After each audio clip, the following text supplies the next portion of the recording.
ಈ ಸಂದರ್ಭದಲ್ಲಿ ಉಪಸ್ಥಿತಿರುವಂತಹ ಎಲ್ಲ ಆದರಣೀಯ ಮಂಗಳೂರಿನ ದಕ್ಷಿಣ ಕನ್ನಡ ಜಿಲ್ಲೆಯ ಸಜ್ಜನ ಬಂಧುಗಳೇ, ಮಾಧ್ಯಮದ ಮಿತ್ರರೇ, ಪ್ರಪ್ರಥಮವಾಗಿ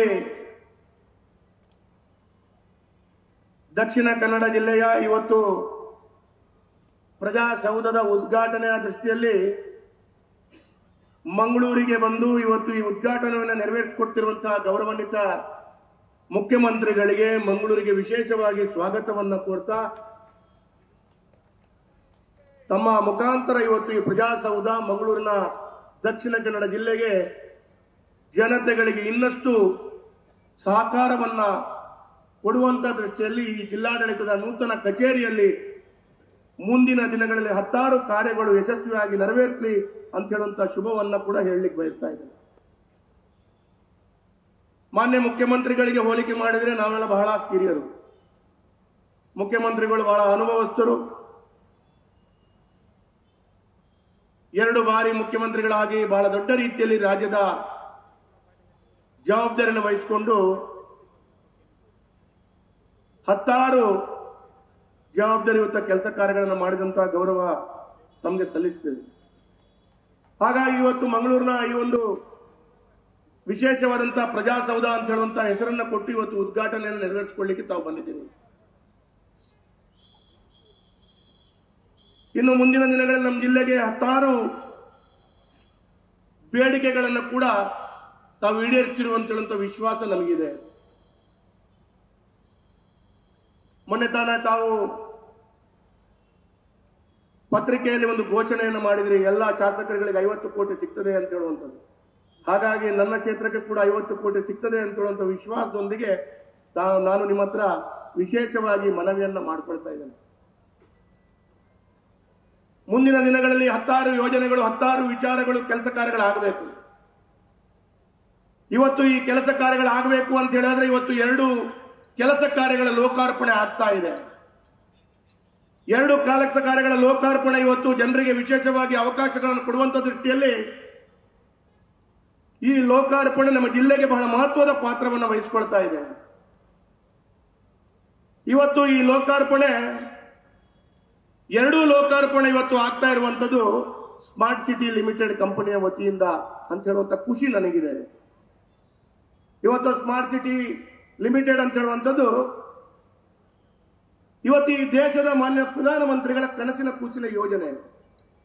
50% ಕೇಂದ್ರ ಸರ್ಕಾರ, 50% ರಾಜ್ಯ ಸರ್ಕಾರ ಕೊಟ್ಟಂತ ಯೋಜನೆ. 50 ಪ್ರಧಾನಮಂತ್ರಿಗಳು ಘೋಷಣೆ ಮಾಡುವಂತ ಸಂದರ್ಭದಲ್ಲಿ ತಾವು ರಾಜ್ಯದ ಮುಖ್ಯಮಂತ್ರಿಗಳಾಗಿ 50% ಅದಕ್ಕೆ ಹೊಂದಾಣಿಕೆ ಕೊಡುವಂತಹ ಕೆಲಸ ಕಾರ್ಯಗಳನ್ನು ತಾವು ಮಾಡಿದ್ದೀರಿ. ಹಾಗಾಗಿ ವಿಶೇಷವಾಗಿ ಈ ಕೊಡುಗೆ ಮಾನ್ಯ ಪ್ರಧಾನಮಂತ್ರಿಗಳ 50% ಅವರ ಕನಸಿನ ಯೋಜನೆ ಅದರಿಂದ ಇವತ್ತು ಸಂಪನ್ನಗೊಂಡಿದೆ. ಇವತ್ತು ಮಾನ್ಯ ಪ್ರಧಾನಮಂತ್ರಿಗಳು ಸ್ಮಾರ್ಟ್ ಸಿಟಿ ಲಿಮಿಟೆಡ್ ಅಂತ ಹೇಳುವಂತಹ ಯೋಜನೆಯನ್ನ ಕೊಡಲೇ ಇಲ್ಲ ಅಂತ ಹೇಳಿದ್ರೆ ಇವತ್ತು ಈ ಕಾರ್ಯಕ್ರಮಗಳು ನೆರವೇರ್ತಾ ಇರಲಿಲ್ಲ ಅಂತ ಹೇಳುವಂಥದ್ದು ನನ್ನ ಮನಸ್ಸಿನ ಭಾವನೆ. ಹಾಗಾಗಿ ಇವತ್ತು ಸ್ಪೋರ್ಟ್ಸ್ ಕಾಂಪ್ಲೆಕ್ಸ್ ಬಹಳ ವಿಶೇಷವಾದಂತಹ ಕೆಲಸ ಕಾರ್ಯಗಳು ಇವತ್ತಾಗಿದೆ. ಮಂಗಳೂರಿನಲ್ಲಿ ಬಹಳ ದೊಡ್ಡ ರೀತಿಯಲ್ಲಿ ಸ್ಪೋರ್ಟ್ಸ್ಗೆ ವಿಶೇಷವಾದಂತಹ ಶಕ್ತಿಯನ್ನು ಕೊಡುವಂತ ಕೆಲಸ ಕಾರ್ಯಗಳಾಗಬೇಕು. ಇವತ್ತು ಶಟಲ್ ಬ್ಯಾಡ್ಮಿಂಟನ್ ಮತ್ತು ಕಬಡ್ಡಿಗೆ ಬಹಳ ವಿಶೇಷವಾಗಿ ಅವಕಾಶಗಳನ್ನು ಒದಗಿಸಿಕೊಳ್ಬೇಕು ಅಂತ ಹೇಳುವ ರೀತಿಯಲ್ಲಿ ಮಂಗಳೂರಿನ ಉರ್ವದಲ್ಲಿ ಅದಕ್ಕೆ ಲೋಕಾರ್ಪಣೆ ಆಗುವಂತಹ ಶುಭ ಸಂದರ್ಭದಲ್ಲಿ ನಾವಿದ್ದೇವೆ. ಅದು ಕೂಡ ಬಹಳ ಕಬಡ್ಡಿ ನಮ್ಮ ಜಿಲ್ಲೆಯ, ನಮ್ಮ ರಾಜ್ಯದಲ್ಲಿ ಇರುವಂತಹ ತಂಡದಲ್ಲಿ ನಮ್ಮ ರಾಜ್ಯವನ್ನ ಪ್ರತಿನಿಧಿಸುವಂತ ಯಾವೆಲ್ಲ ಕ್ರೀಡಾಪಟುಗಳಿದ್ದಾರೆ ಅದರಲ್ಲಿ ಸರಿಸುಮಾರು 70% ಜನರು ನಮ್ಮ ಜಿಲ್ಲೆಯ ಕಬಡ್ಡಿಯ ಆಟಗಾರರು. ಹಾಗಾಗಿ ಅವರಿಗೆ ವಿಶೇಷವಾಗಿ ಸಹಕಾರ ಕೊಡಬೇಕು ಅಂತ ಹೇಳುವ ದೃಷ್ಟಿಯಲ್ಲಿ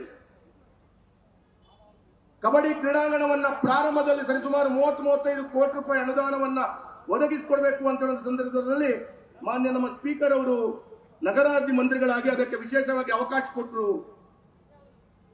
ತದನಂತರ ಅವಕಾಶ ಬಂದ ನಂತರ ಇಷ್ಟೊಂದು ದೊಡ್ಡ ಮೊತ್ತದ ಸ್ಪೋರ್ಟ್ಸ್ ಕಾಂಪ್ಲೆಕ್ಸ್ ಮಂಗಳೂರಿಗೆ ಅವಶ್ಯಕತೆ ಇಲ್ಲ ಅಂತ ಹೇಳುವಂತದ್ದನ್ನ ಆ ಸ್ಪೋರ್ಟ್ಸ್ ಕಾಂಪ್ಲೆಕ್ಸ್ ಕ್ಯಾನ್ಸಲ್ ಆದಂತ ಸಂದರ್ಭದಲ್ಲಿ ಕೂಡ ಅದನ್ನ ಪುನರಪಿ ಜೋಡಿಸಿಕೊಳ್ಬೇಕು ಅಂತ ಹೇಳಿದ ವ್ಯಕ್ತಿಯಲ್ಲಿ ಅವತ್ತು ವಿಶೇಷವಾದಂತಹ ಪ್ರಯತ್ನಗಳು ನೆರವಿದವು.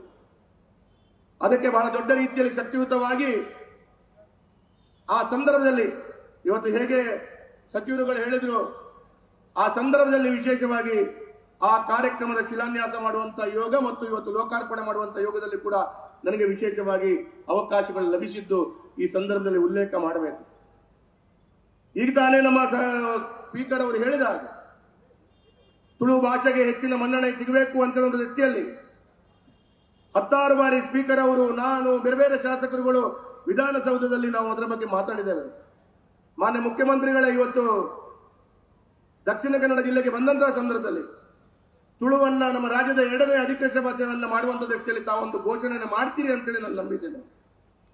ಈಗಾಗಲೇ ಡಾಕ್ಟರ್ ಮೋಹನಾಳ್ ಅವರ ವರದಿ ವಿಶೇಷವಾಗಿ ಇವತ್ತು ರಾಜ್ಯದ ಸರ್ಕಾರದ ಹತ್ರ ಇದೆ. ಅದಕ್ಕೆ ಕ್ಯಾಬಿನೆಟ್ ಅಲ್ಲಿ ಇಟ್ಟು ಅನುಮೋದನೆ ಕೊಟ್ಟು ಅದನ್ನು ಅನುಷ್ಠಾನ ಮಾಡಿದರೆ ಆಯಿತು. ಅದರ ಮುಂದೆ ಹಿಂದಿನ ಕೆಲಸ ಈ ಹಿಂದೆ ಎಲ್ಲ ಮಾಡಿ ಮುಗಿಸಿದ್ದೇವೆ. ಅದನ್ನು ವಿಶೇಷವಾಗಿ ತಾವು ಅನುಷ್ಠಾನ ಮಾಡಿಕೊಡ್ಬೇಕು. ತುಳುವನ್ನ ರಾಜ್ಯದ 2ನೇ ಭಾಷೆಯಾಗಿ ನಮ್ಮ ಮಂಗಳೂರಿಗೆ ತಾವು ವಿಶೇಷವಾಗಿ ಸಹಕಾರವನ್ನು ಕೊಡಬೇಕು ಅಂತ ಹೇಳೋದು ಕೂಡ ನಾನು ಹೇಳಲಿಕ್ಕೆ ಬಯಸ್ತಾ ಇದ್ದೇನೆ. ಅದರಲ್ಲಿ ಕೂಡ ಇವತ್ತಿನ ಈ ಕಾರ್ಯ ಇನ್ನು ಮುಂದೆ 10 ಕಾರ್ಯಗಳು ಪ್ರವಾಸೋದ್ಯಮ ದೃಷ್ಟಿಯಲ್ಲಿರಬಹುದು, ಅಥವಾ ಮೀನುಗಾರಿಕಾ ವ್ಯವಸ್ಥೆಗಳಲ್ಲಿರ್ಬೋದು, ಅಥವಾ ನಗರಾಭಿವೃದ್ಧಿ ಇಲಾಖೆಯಲ್ಲಿ ಇರಬಹುದು, ಇದಕ್ಕೆ ಹೆಚ್ಚಿನ ಅನುದಾನಗಳನ್ನು ಹೆಚ್ಚಿನ ದೃಷ್ಟಿಯಲ್ಲಿ ಮಂಗಳೂರು ನಗರ ಇನ್ನಷ್ಟು ಸುಂದರ ಮಾಡುವಂಥ ದೃಷ್ಟಿಯಲ್ಲಿ ನಾವು 10 ದೊಡ್ಡ ದೊಡ್ಡ ಯೋಜನೆಗಳನ್ನು ತಮ್ಮ ಮುಖಾಂತರ ನಿರೀಕ್ಷೆಯನ್ನು ಮಾಡ್ತಾ ಇದ್ದೇವೆ ಅಂತ ಹೇಳುವಂಥ ಮಾತನ್ನು ಇವತ್ತು ಉಲ್ಲೇಖ ಮಾಡ್ತಾ, ಮಾನ್ಯ ಮುಖ್ಯಮಂತ್ರಿಗಳು ಯಾವತ್ತು ಯಾವುದನ್ನ ಹೇಳಿದ್ದಾರೆ ಅದನ್ನು ಮಾಡಿಕೊಡಿಸ್ತಾರೆ ಅಂತ ಹೇಳುವಂಥದ್ದು ತಾವು ಬಹಳಷ್ಟು ಕಡೆಗಳಲ್ಲಿ ಹೇಳಿದಿರಿ, ನಾವು ಕೂಡ ನಂಬ್ತೇವೆ. ಹಾಗಾಗಿ ಇವತ್ತು ಮಂಗಳೂರಿಗೆ ನಗರಾಭಿವೃದ್ಧಿ ಮಂತ್ರಿಗಳು ಕೂಡ ಇದ್ದಾರೆ. ಇವತ್ತು ಮಹಾತ್ಮ ಗಾಂಧಿ ನಗರ ವಿಕಾಸ ಯೋಜನೆ 2 ಘೋಷಣೆ ಮಾಡಿದ ನಂತರ ಅದನ್ನು ಅನುಷ್ಠಾನ ಮಾಡುವಂತ ಕೆಲಸ ಕಾರ್ಯಗಳಾಗಬೇಕು.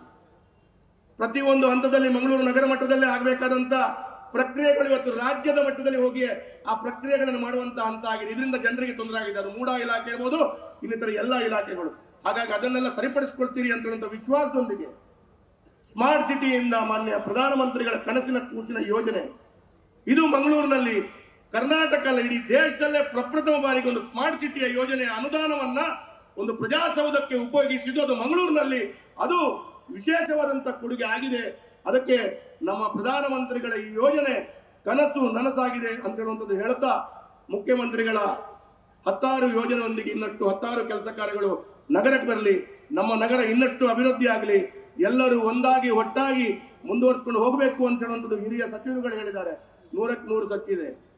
ಹಾಗಾಗಿ ಆ ರೀತಿಯ ವ್ಯವಸ್ಥೆಗಳು ಅನುಷ್ಠಾನ ಆಗಲಿ, ಅದಕ್ಕೆ ತಮ್ಮೆಲ್ಲರ ಸಹಕಾರಗಳು ವಿಶೇಷವಾಗಿ ನನ್ನ ಮಂತ್ರಿಗಳ ಹತ್ರ ಹೇಳ್ತೇನೆ. ಇವತ್ತು ನನ್ನ ಭೂಮಿ ಅಂತ ಹೇಳುವಂಥ ದೃಷ್ಟಿಯಲ್ಲಿ ಬಹಳ ವಿಶೇಷವಾದಂಥ ಯೋಜನೆಗಳನ್ನು ತಾವು ತಂದಿದ್ದೀರಿ. ಇವತ್ತು ಸಾವಿರಾರು ಜನರಿಗೆ ಅದನ್ನ ಕೊಡ್ತಾ ಇರುವಂಥದ್ದು ಬಹಳ ಖುಷಿ ಕೊಟ್ಟಿದೆ ಅಂತ ಹೇಳುವಂಥ ಮಾತನ್ನ ಹೇಳ್ತಾ, ಮಾನ್ಯ ಮುಖ್ಯಮಂತ್ರಿಗಳಿಗೆ ನಾನು ಪುನರಪಿ ಕೈ ಜೋಡಿಸಿ ನಾನು ವಿಶೇಷವಾಗಿ ಮನವಿ, ಇನ್ನು 50 ಕೋಟಿ ಪ್ರತಿ ಶಾಸಕರಿಗೆ ಹೇಳಿ ಅಂತ ಕೊಟ್ಟದ್ದು ಮಂಗಳೂರು ನಗರ ದಕ್ಷಿಣ ನಮ್ಮ ಜಿಲ್ಲೆಯ 8 ಶಾಸಕರುಗಳಿಗೆ, ಕೇವಲ ಅಶೋಕ್ ರೈಗಳಿಗೆ ಮಾತ್ರವಲ್ಲ ಅಥವಾ UT ಖಾದರ್ಗೆ ಮಾತ್ರವಲ್ಲ, ನಮ್ಮನ್ನು ಕೂಡ ಜೋಡಿಸಿಕೊಳ್ಳಿ ಅಂತ ಹೇಳುವಂತ ಮಾತನ್ನು ಹೇಳ್ತಾ ಶುಭವನ್ನು. ನ್ಯೂಸ್ ಫಸ್ಟ್ ನಿರ್ಭೀತಿಯಿಂದ ನಿಮ್ಮ ಪರವಾಗಿ.